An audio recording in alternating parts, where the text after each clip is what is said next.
Hi, I'm Michelle the Irritable Vegan. I'm here to share my vegan low FODMAP story and hopefully take some of the BS out of IBS. And today we're tackling that confusing topic of wheat versus gluten on a low FODMAP diet. Let's get into it. Wheat versus gluten. So confusingly, wheat and gluten are often talked about interchangeably, but as we'll discover, they're actually quite different things. So first things first, what is wheat? Well, wheat is actually a grass, the seeds of which are edible cereal grains. And wheat is one of the oldest, most important cereal crops known to man. It's the staple food of over 3 billion people worldwide. On average, wheat is made up of about 70% carbs, 12% water, 12% protein, 2% fats, 2% minerals and about 2% crude fibres. And from a low FODMAP perspective, it's the carbohydrate and protein elements that we're most interested in.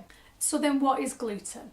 Well, the word gluten actually comes from the Latin word for glue, which perfectly describes its properties when it's used in cooking and baking. Gluten is a mixture of elastic proteins which make up the protein element of wheat. But gluten can also be found in barley, rye, malt and derivatives of wheat such as farro, farina, einkorn, spelt, wheat berries, durum, semolina and kamut. But the most important factor for low FODMAPers to be aware of is that gluten is actually a protein. So by definition, it cannot be a FODMAP because as we know, FODMAPs are made up from short chain carbohydrates and sugars. And knowing that gluten refers to the proteins found in wheat can help clear up one of the most misunderstood facts about wheat versus gluten on a low FODMAP diet.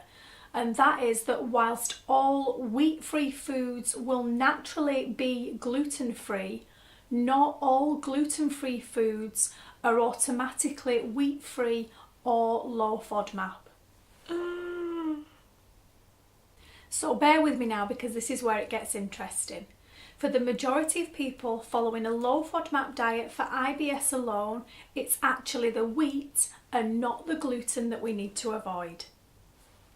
Who knew? Now obviously if you also suffer from wheat allergies, celiac disease, non-celiac gluten sensitivity, wheat sensitivity or leaky gut, then learning and understanding these differences is even more vitally important. Now to be honest, each of those topics needs a completely separate video all of its own. So today we're just going to focus on IBS sufferers without any of those other underlying conditions. Then why is it that so many IBS sufferers actually experience a relief of their symptoms if they decide to go gluten-free?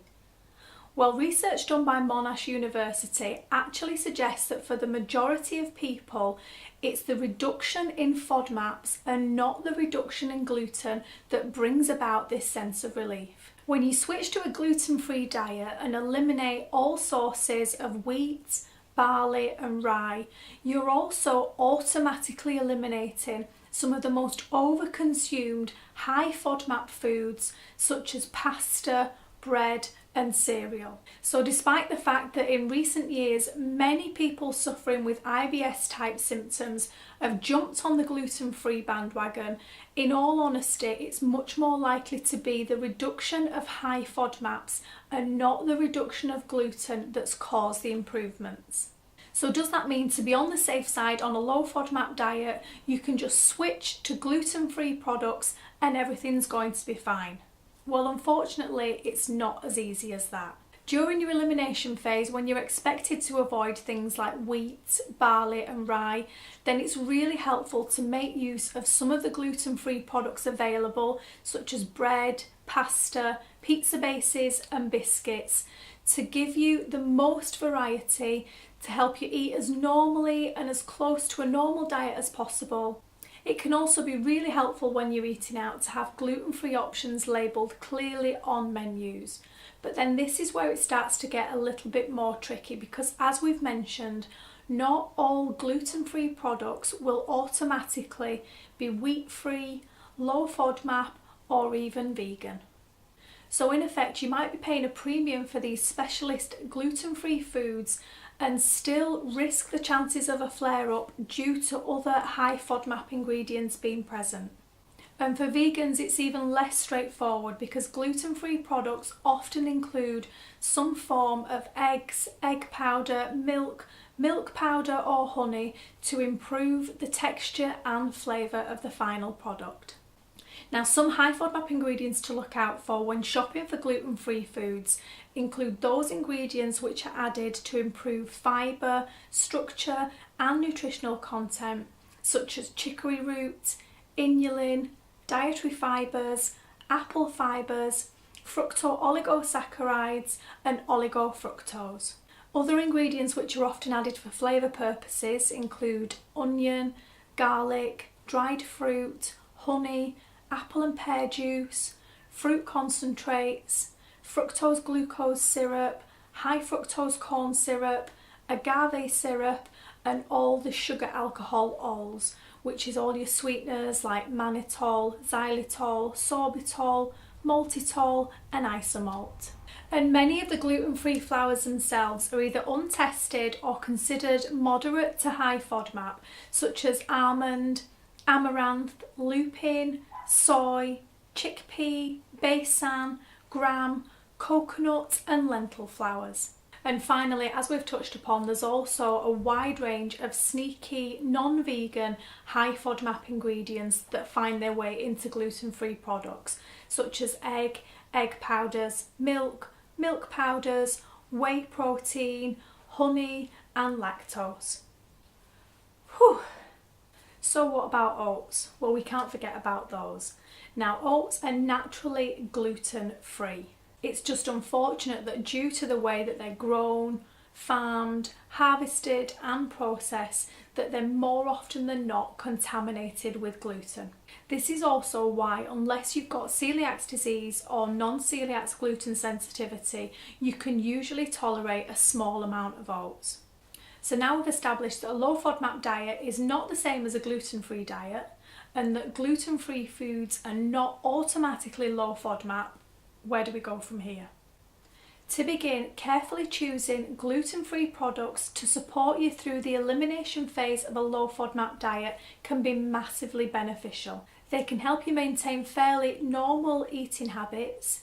You'll become much more comfortable with the range of familiar foods available, and in general it just gives you a much broader range of foods to choose from, making the whole thing easier and more convenient.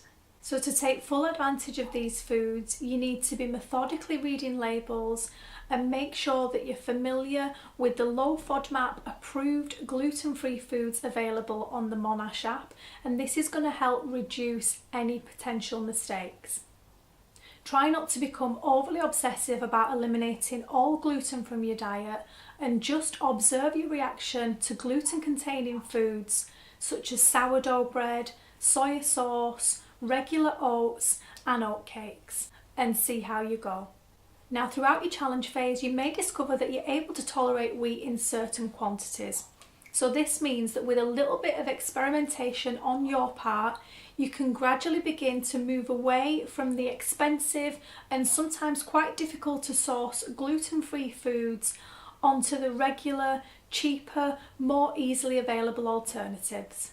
And finally, when you've made it to your modified phase, you may wish to start testing and including foods such as seitan or wheat meat, which is actually made from wheat gluten and is being much more widely used in meat alternatives such as sausages, burgers, fillets and roasts.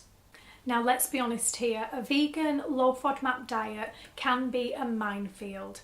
So let's not make this any harder than it has to be by adding in any more potentially completely unnecessary restrictions.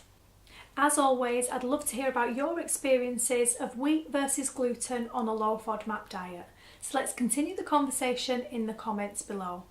I really hope you found this video helpful, and if you have, please leave us a thumbs up and subscribe for more. Until next time, thanks so much for watching, and I'll speak to you soon. Bye.